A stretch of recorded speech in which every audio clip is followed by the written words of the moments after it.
I guess I should start at the beginning. I'm Camilla, and I was born to Jack and Lisa, my parents.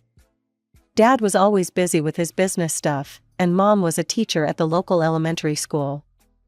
For the first 9 years of my life, things were pretty normal. We lived in a cozy house in the suburbs, had family dinners, went on vacations, you know, the usual stuff. Dad was always working on some new business idea. He'd come home late, his head full of plans and dreams. Mom was the calm one, always there with a hug or a kind word. She'd help me with my homework, bake cookies with me on weekends, and tell me stories before bed. But then, when I was 9, everything fell apart. It was a regular Tuesday evening. I was in my room, playing with my dolls, when I heard shouting from downstairs. It wasn't the normal kind of arguing, this was different, scary. I crept down the stairs, my heart pounding. I saw Mom and Dad in the living room. Dad's face was red, and he was waving his arms around. Mom was crying, mascara running down her cheeks. "How could you, Lisa?" Dad yelled. "With Mark? My God, he's been to our house for dinner." Mom was sobbing now.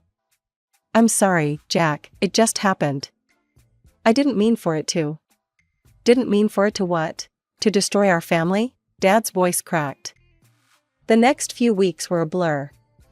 There were hushed phone calls, meetings with people in suits, and a lot of crying, from both Mom and Dad. I didn't fully understand what was happening, but I knew it was bad. Then came the day Dad told me we were leaving. He knelt down in front of me, his eyes tired and sad.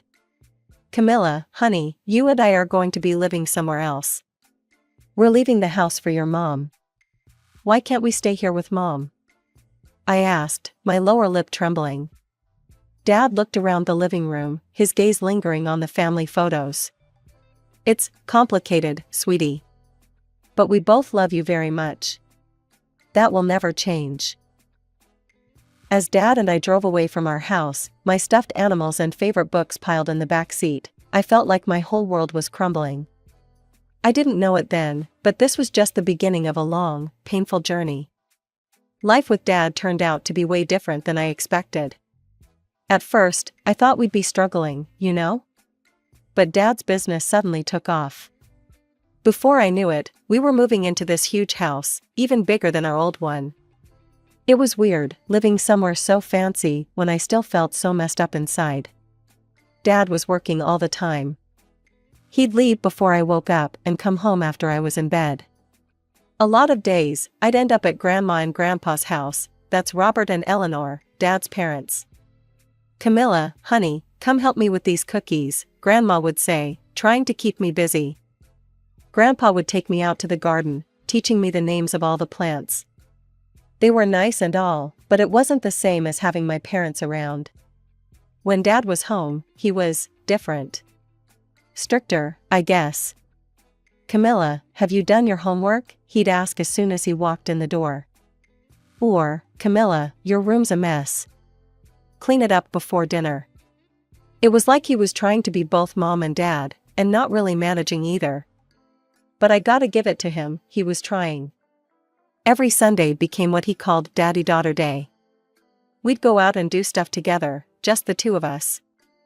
Mini golf was his favorite, he'd get so into it, acting all goofy and competitive. "Watch out, Camilla. I'm going for a hole-in-one," he'd shout, making me laugh despite myself. Sometimes we'd go get ice cream. I'd always get the triple chocolate fudge, and he'd pretend to be grossed out. "How can you eat that sugar bomb?" he'd ask, while secretly stealing spoonfuls when he thought I wasn't looking. Other times, we'd hit up the local museum. Dad would read every single plaque out loud, putting on different voices for each one. In 1492, Columbus sailed the ocean blue, he'd say in this ridiculous pirate voice, making me giggle and the other visitors stare.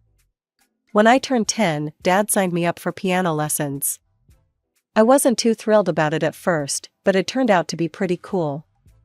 Dad would come to every recital, sitting in the front row with this big, goofy grin on his face. Even when I messed up, which was a lot, he'd be the first one on his feet, clapping like I'd just won a Grammy or something. But even with all that good stuff, I couldn't help missing Mom. Some nights, when Dad was working late, I'd pull out our old family photo albums. There was Mom, smiling in every picture.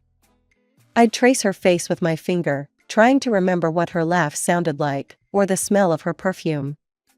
Once a month, like clockwork, I'd get to see Mom. These court-ordered visits became the highlight of my calendar, circled in red and counted down to with a mix of excitement and anxiety. The first time I saw her after the split, it was awkward as hell. We just stood there, staring at each other like strangers. Then Mom burst into tears and pulled me into a hug so tight I could barely breathe. After that, our visits became a whirlwind of activities and indulgence. It was like Mom was trying to cram a month's worth of mothering into a single day. She'd take me shopping, buying me clothes that made me feel grown up and cool. I remember trying on this crop top and thinking I was hot shit. "You look beautiful, sweetie," Mom gushed. When I wore it home, Dad nearly had a heart attack. "Absolutely not," he said, his face turning red. "Go change, now." I stomped up to my room, furious. "Mom lets me wear it," I muttered. "Well, I'm not your mother," Dad shot back. The next visit, Mom took me to this fancy cafe. The kind of place with tiny sandwiches and waiters in bow ties. "Order whatever you want, honey," Mom said with a wink. I went nuts. Chocolate cake, ice cream sundae, 3 different kinds of soda. By the end, I was so hyped up on sugar I was practically vibrating. Dad wasn't thrilled when I came home bouncing off the walls. "What did she feed you?" he grumbled, watching me zoom around the living room. But the best visit was when Mom surprised me with a trip to Adventureland, the local amusement park. We rode every roller coaster twice, screaming our heads off and laughing until our sides hurt. As we sat on a bench, sharing a massive cotton candy, Mom got this faraway look in her eyes. "Remember when we used to have family picnics in the backyard?" she said softly. "Your dad would burn the burgers, and we'd end up eating ice cream for dinner." I nodded, a lump forming in my throat. Those memories seemed like they belonged to someone else now. Mom squeezed my hand. "I miss those days, Camilla. I miss you. Maybe someday we could be a family again." My heart leapt at her words. "Really?" I asked, hardly daring to hope. She smiled, but it didn't quite reach her eyes. "We'll see, sweetie. We'll see." For weeks after, I'd daydream about moving back in with Mom, about our family being whole again. But then I'd look at Dad, see him trying so hard to make pancakes shaped like Mickey Mouse, and feel guilty for even thinking about leaving. Just before my 12th birthday, Mom dropped a bombshell. She was getting married to Mark. Yeah, that Mark, with whom she'd had an affair with. The wedding was like something out of a fairy tale. Mom looked stunning in her white gown, and Mark, well, he looked happy. I stood there in my frilly bridesmaid dress, watching them exchange vows, and felt torn in two. Part of me was happy for Mom. She was glowing, laughing in a way I hadn't seen in years. But another part of me couldn't help thinking about Dad, alone in our big empty house, probably buried in work or binge-watching some crappy TV show. After Mom and Mark's wedding, things started to change. Our visits took on a new flavor. Mark was always there now, hovering in the background like an eager puppy. He'd ruffle my hair and say stuff like, "I always dreamed of having a daughter just like you, Camilla." It was nice, I guess. Weird, but nice. And the way Mom would beam at him when he said it, like he'd just handed her the moon or something, well, that made me feel good too. Like maybe this whole messed up situation could work out after all. Mom started talking more and more about me living with them. She'd go on and on about this room they were planning for me. "It'll have a window seat, Camilla," she'd say, her eyes sparkling. "Just like you always wanted. And we can paint it any color you like." I'd nod and smile, trying to ignore the knot in my stomach. It felt like betraying Dad to even think about it. Our shopping sprees became less frequent. Instead, we'd have these big family dinners at their place. Mark would cook. He wasn't half bad, actually, and then regale us with stories about his work. Mom would hang on his every word, and I'd sit there, pushing food around my plate, feeling like a third wheel in my own family. When I turned 14, everything kicked into high gear. Mom started calling me every week, sometimes more. She'd show up at my school events unannounced, bringing me flowers or taking me out for ice cream after. "You know, Camilla," she'd say, stirring her coffee, "you're old enough now to decide where you want to live. The courts would listen to you." I'd freeze up every time she brought it up. Part of me wanted to jump at the chance, to go back to the way things were before. But another part wasn't so sure anymore. One day, she showed up at my debate club meeting. I was in the middle of arguing about climate change when I saw her slip into the back of the room. After it was over, she rushed up to me, beaming. "Oh, Camilla, you were wonderful," she gushed. "You know, if you lived with us, you could join the debate team at your new school. They're state champions." I felt my stomach clench. "Mom, just think about it, okay," she said, squeezing my arm. "We want you home with us." As I watched her leave, I felt torn in two. Home. What did that even mean anymore? That night, I lay in bed, staring at the ceiling. I thought about Mom and her new perfect life with Mark. I thought about Dad, working himself to the bone to give me everything I needed. I was 14 years old, and the weight of the world felt like it was on my shoulders. How was I supposed to choose? How could I possibly make a decision that wouldn't hurt someone I loved?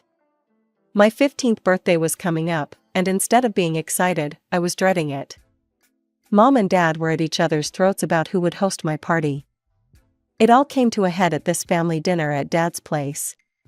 "She's been living with me for years, Lisa," Dad growled, stabbing his fork into his steak. "Of course I'm hosting her party." Mom's eyes flashed.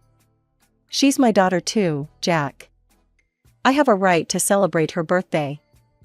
I just sat there, pushing my peas around my plate, wishing I could disappear. Then Mom dropped the bomb.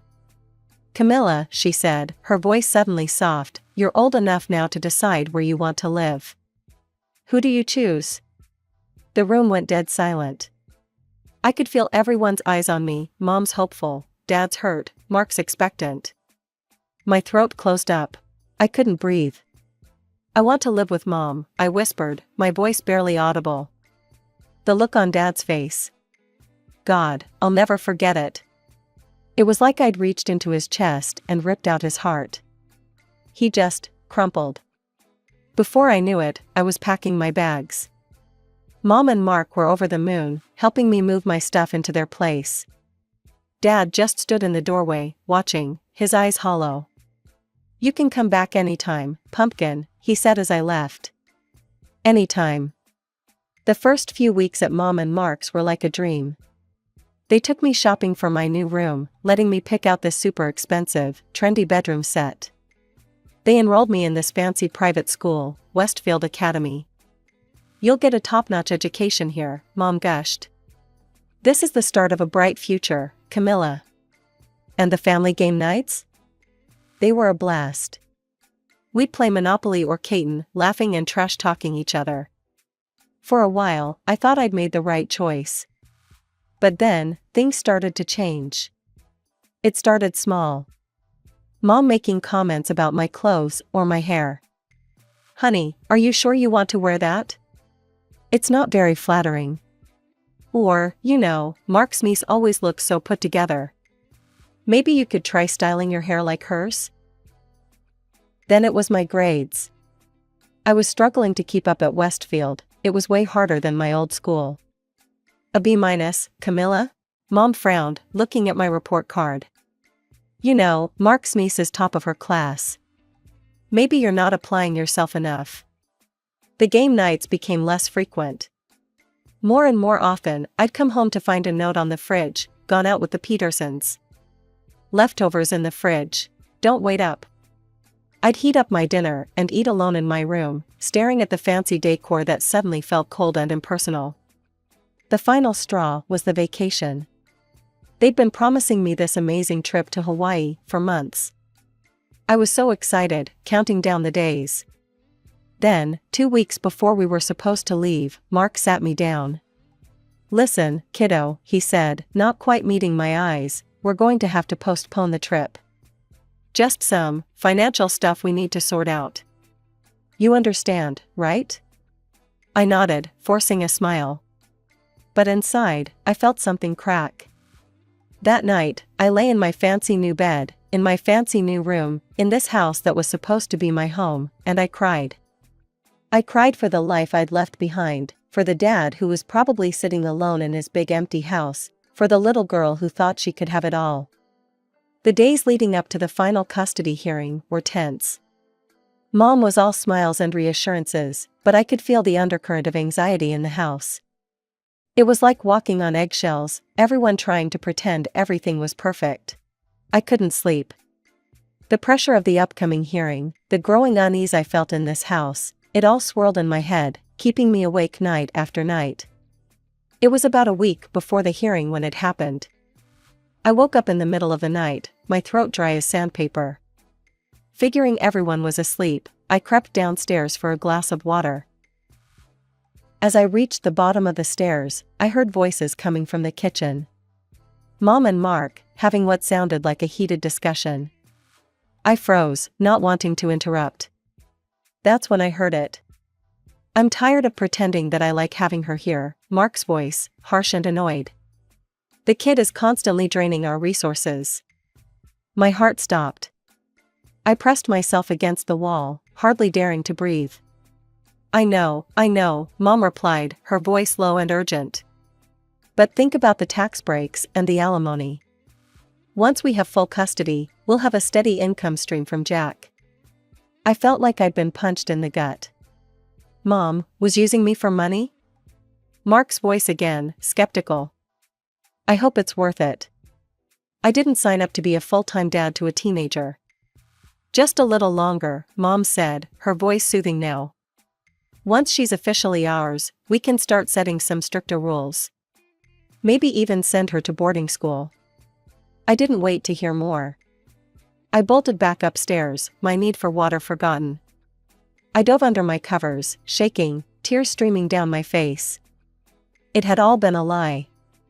The shopping trips, the fancy school, the family game nights, it was all just a show. They didn't want me. They wanted Dad's money. I barely slept that night, replaying their words over and over in my head. When morning came, I dragged myself downstairs, feeling like a zombie. "Morning, sweetie," Mom chirped, way too cheerful. "Ready for breakfast?" I nodded, not trusting myself to speak. I poked at my cereal, my stomach churning. "Everything okay, Camilla?" Mark asked, peering at me over his newspaper. "You look a little pale." I forced a smile. "Just nervous about a test," I lied. They exchanged a look. "Well, don't stress too much," Mom said, patting my hand. "I'm sure you'll do great." I wanted to scream. I wanted to flip the table, to tell them I knew everything, to demand how they could do this to me. But I didn't. I just sat there, nodding and smiling, playing the part of the perfect daughter. As soon as breakfast was over, I retreated to my room. I sat on my bed, staring at the fancy decor that now felt like a prison. What was I going to do? The hearing was in a week. If I didn't say anything, I'd be trapped here, with people who saw me as nothing more than a paycheck. The day of the custody hearing arrived like a thunderclap. The courtroom was packed. Mom and Mark sat on one side, both looking confident and put together. On the other side was Dad, with Grandma and Grandpa right behind him. Dad looked tired, resigned, like he'd already accepted defeat. As the lawyers droned on, presenting their arguments, I sat there in silence, my hands clenched so tight my knuckles were white. I could feel the weight of everyone's eyes on me, their expectations pressing down like a physical thing. Finally, the moment came. The judge, a stern-looking woman with glasses perched on the end of her nose, turned to me. "Camilla," she said, her voice surprisingly gentle, You're old enough now that your opinion matters in this decision. Who do you want to live with? The room went dead silent. You could have heard a pin drop. I could feel Mom's triumphant smile, could practically taste her victory. Dad just looked broken. Like he was bracing for the final blow. I stood up, my legs shaking so bad I thought I might fall over. I took a deep breath, and then, I want to live with my father, I said, my voice trembling but growing stronger with each word. And, I don't want to see my mother anymore. The shock in the room was electric. Mom's smile vanished, replaced by a look of utter disbelief. Mark's face went pale. Dad looked like he couldn't believe what he was hearing. The judge leaned forward, her brow furrowed. Camilla, that's a very serious statement. Can you tell us why? I nodded, swallowing hard. A week ago, I overheard a conversation between my mother and Mark. They said they were only fighting for custody because of the money. The alimony, the tax breaks. They talked about sending me to boarding school once they had custody. They don't really want me. As I spoke, I could see the color draining from Mom's face. Mark couldn't even look at me, his eyes fixed on the floor. That's not true, Mom burst out, her voice shrill. Camilla, honey, you must have misunderstood. Mrs. Parker, please, the judge cut her off sharply. She turned back to me, her eyes kind but probing. Camilla, are you absolutely sure about what you heard? I nodded, feeling tears start to well up in my eyes. Yes, Your Honor, I'm sure. The judge nodded slowly, then turned to address the courtroom. In light of this new information, we'll need to take a brief recess. We'll reconvene in 30 minutes. As everyone started to file out, I finally dared to look at Dad. He was staring at me, his eyes wide with a mix of shock and something else. Hope, maybe? I wanted to run to him, to throw my arms around him and beg for forgiveness. But before I could move, a court officer was ushering me out of the room. The next 30 minutes felt like an eternity, but finally, we were called back into the courtroom. My heart was pounding so hard I thought it might burst out of my chest. The judge cleared her throat, and the room fell silent. In light of the new information provided by Camilla, and after careful consideration of all factors involved, I've reached a decision. Custody is awarded to the father, Jack Thompson. Furthermore, Lisa Parker will be required to pay child support. The relief that flooded through me was overwhelming. I looked at Dad, and for the first time in what felt like forever, I saw him smile, really smile. As we left the courthouse, Mom grabbed my arm. Her face was twisted with anger and hurt. I never loved you anyway, she hissed. You're just as stupid as your father. Her words stung, but as I watched her storm off with Mark, I realized something. I was free. Free from the lies, the manipulation, the constant feeling of not being good enough. The next few years were, well, they weren't easy, but they were healing. Dad and I started going to family therapy together. At first, it was awkward and painful, dredging up all the hurt and misunderstandings between us. But slowly, session by session, we started to rebuild our relationship. We learned to communicate, to understand each other. Our bond grew stronger than I ever thought possible. Grandma and Grandpa became my rocks. They were always there with a warm hug, a home-cooked meal, or just a listening ear when I needed to talk. Their unwavering support helped me believe in family again. I threw myself into school and extracurriculars. I joined the debate team on a whim and discovered I had a knack for public speaking. Standing at the podium, articulating my thoughts, I felt powerful in a way I never had before. It was like I'd finally found my voice. On my 18th birthday, Dad surprised me with a gift that brought me to tears. It was a scrapbook, filled with photos and mementos from my childhood. There were pictures I thought were lost in the divorce, Mom and Dad and me at the beach, my first day of kindergarten, Christmases, and birthdays and ordinary days that suddenly seemed precious. Now, at 20, I'm in college studying psychology. My experiences inspired me to want to help other kids going through divorce. I want them to know they're not alone, that it's not their fault, that they can survive and even thrive. I still have scars from what happened. There are days when the pain of mom's betrayal feels fresh, when I wonder how she could have used me like that. But I'm learning to use that pain as fuel, to turn it into something positive. I've started speaking at conferences about children's rights in divorce proceedings. I tell my story, hoping it will make a difference. Maybe if one judge, one lawyer, one parent hears it and thinks twice about using a child as a pawn, it will all be worth it. Dad comes to every one of my speaking engagements. He sits in the front row, beaming with pride. Sometimes I catch him wiping away a tear when I talk about how far we've come. As for Mom, I haven't spoken to her since that day at the courthouse. Sometimes I think about reaching out, but I'm not ready. Maybe someday, but not yet. For now, I'm focused on healing, on building a future, on becoming the person I want to be. Life isn't perfect. I still have trust issues, still struggle with self-doubt sometimes. But I'm learning, growing, healing.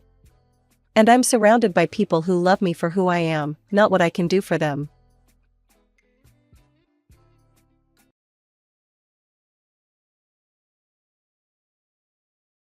Hi everyone, I'm Olivia. Let's talk about putting Adam in a special institution. I know a great place. That's how my mother, Mia, started our weekly family dinner, making my blood boil as usual. My 7-year-old son, Adam, sat beside me, meticulously organizing his peas into perfect rows, a calming habit tied to his autism. It was harmless, but my mother despised it. Mom, we've been over this, I said sharply. Adam's making amazing progress with his current therapy. Well, Rachel's wedding is coming up, and we need everything to be perfect. My mother emphasized the last word, her tone dripping with implication. As if summoned by the mere mention of her name, my half-sister Rachel waltzed in, late as always, flashing her massive engagement ring. Oh my God, the wedding planner just showed me the most amazing centerpieces, she gushed. How nice, I muttered, keeping my focus on Adam, who was managing well in a chaos. Just yesterday, his therapist had noted his progress with making eye contact. Olivia, sweetie, my mother began in that condescendingly sweet voice of hers. We need to discuss your role as bridesmaid, and Adam's presence at the ceremony. My stomach tightened. With my husband, Andrew, away on another sales trip, I was alone in this fight. What about Adam's presence? Rachel chimed in, her voice annoyingly chipper. Well, we're just worried he might have one of his episodes, with the loud noises and all. My voice hardened. My son has a name, Rachel, and he's sitting right here. James, my stepfather, coughed awkwardly from behind his newspaper, but didn't look up. He never got involved, too preoccupied running his company to bother with family drama. Darling, my mother pressed, reaching across the table, we just want everything to go smoothly for Rachel's special day. Maybe Andrew's parents could watch Adam. Adam's soft voice cut through the tension. Mom, are they talking about me? I squeezed his hand under the table, our silent signal. No, sweetheart. Everything's fine. Keep eating. Rachel rolled her eyes. Kevin's family is very traditional, Liv. They're expecting a certain kind of wedding. A certain kind? I interrupted, my voice rising. You mean one without your autistic nephew? Don't be dramatic, my mother sighed.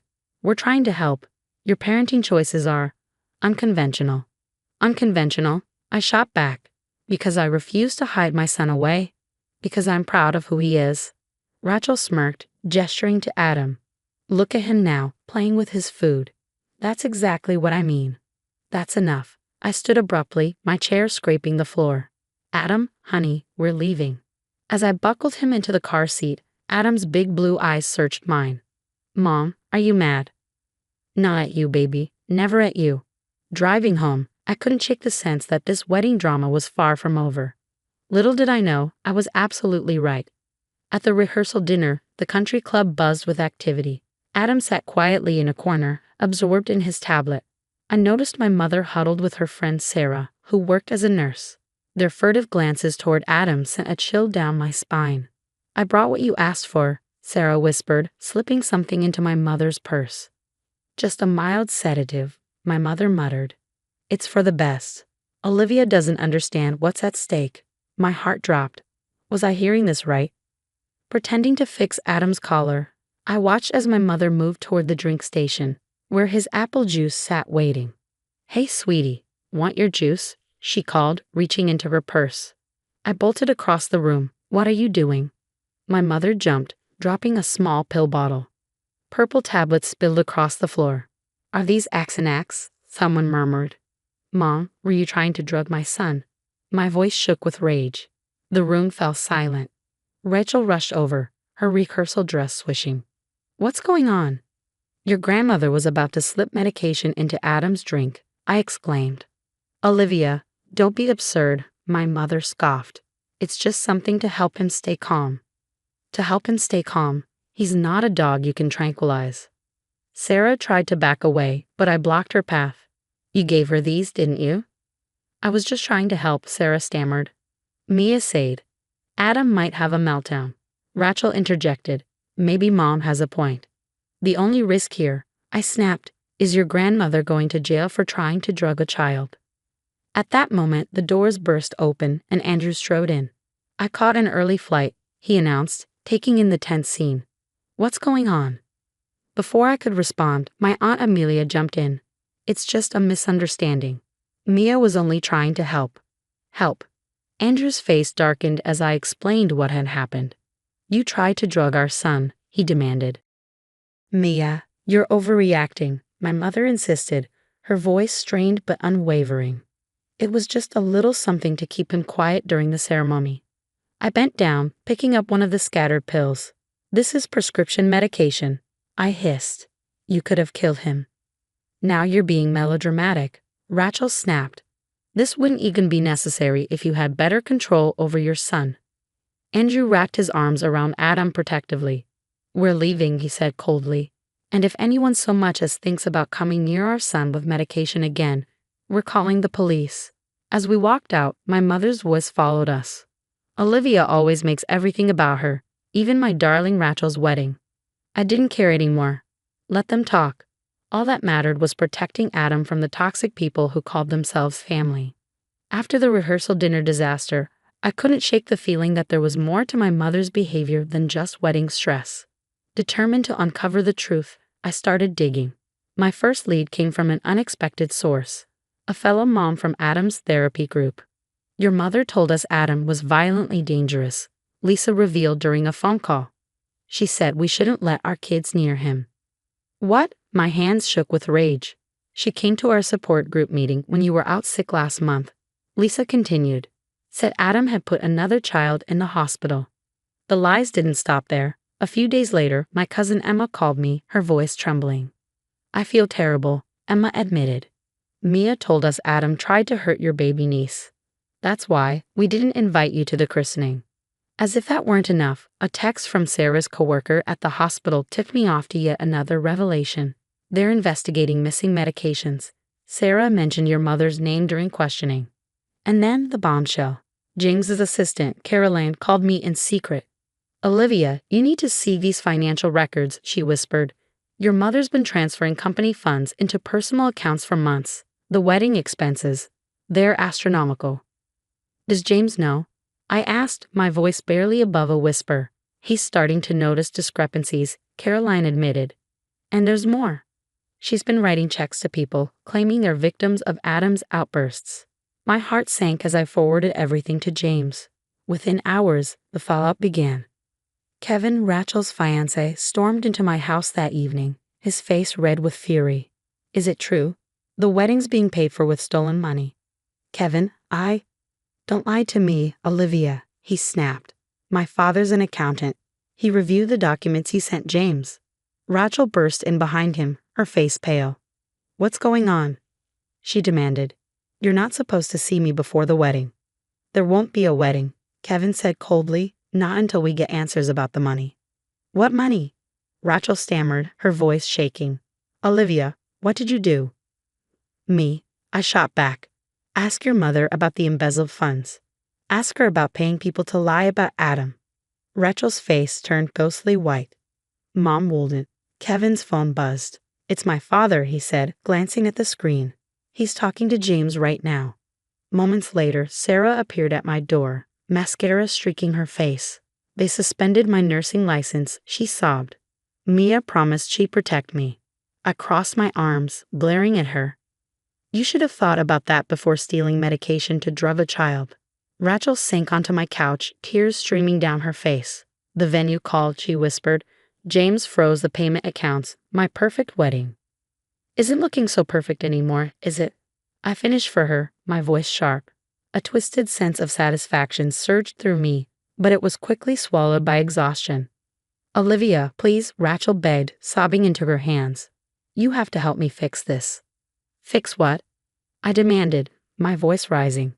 Mom's lies? The stolen money? The attempts to drug Adam?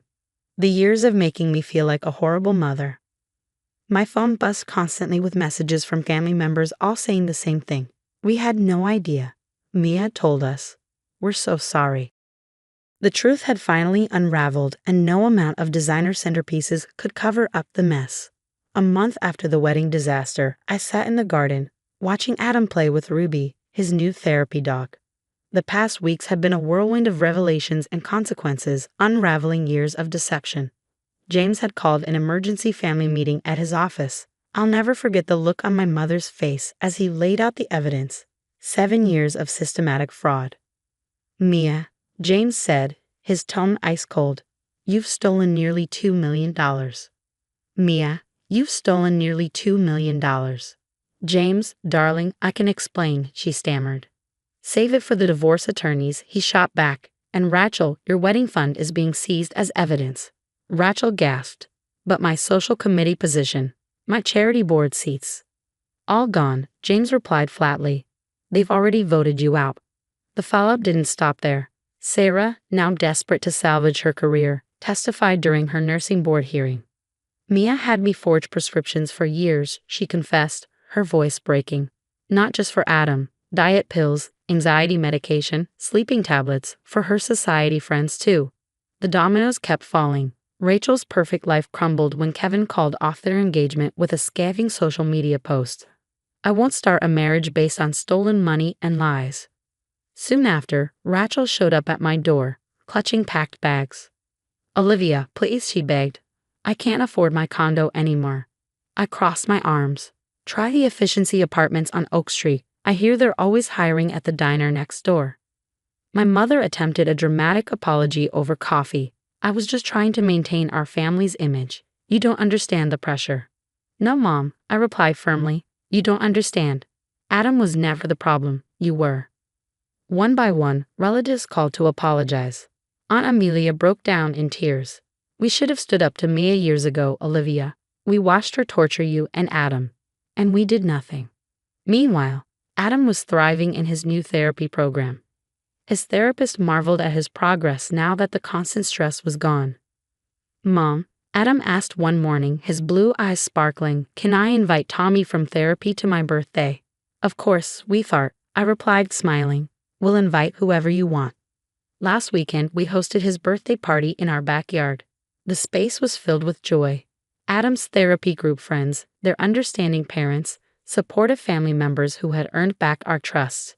Andrew grilled burgers while Ruby, the dog, chased the kids through the sprinkler. I snapped a few photos and posted them online, knowing my mother and Rachel would see them.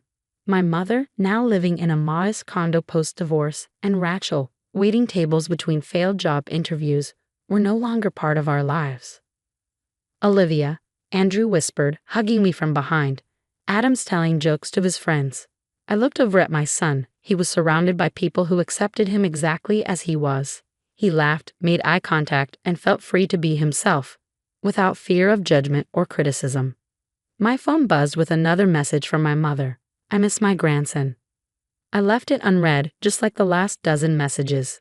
Some bridges can't be rebuilt. Some apologies come too late. The party ended with Adam opening his presents, his face glowing with genuine joy. No one shushed him when he got excited. No one suggested medication when he needed a quiet moment. No one made him feel less than perfect. Best birthday ever, Mom, Adam said, hugging me tight. Looking around at our chosen family, the people who stood by us, protected Adam, and valued truth over appearances, I knew we found our happy ending, not in revenge, but in freedom from toxic people who had never deserved us in the first place. Sometimes the best revenge is simply living well, surrounded by authentic love and acceptance. Adam and I were doing exactly that. What would you do if you caught a family member trying to secretly drug your child? Would you maintain contact if they claimed they meant well, or would you cut them off completely, as I did? Share your thoughts in the comments below.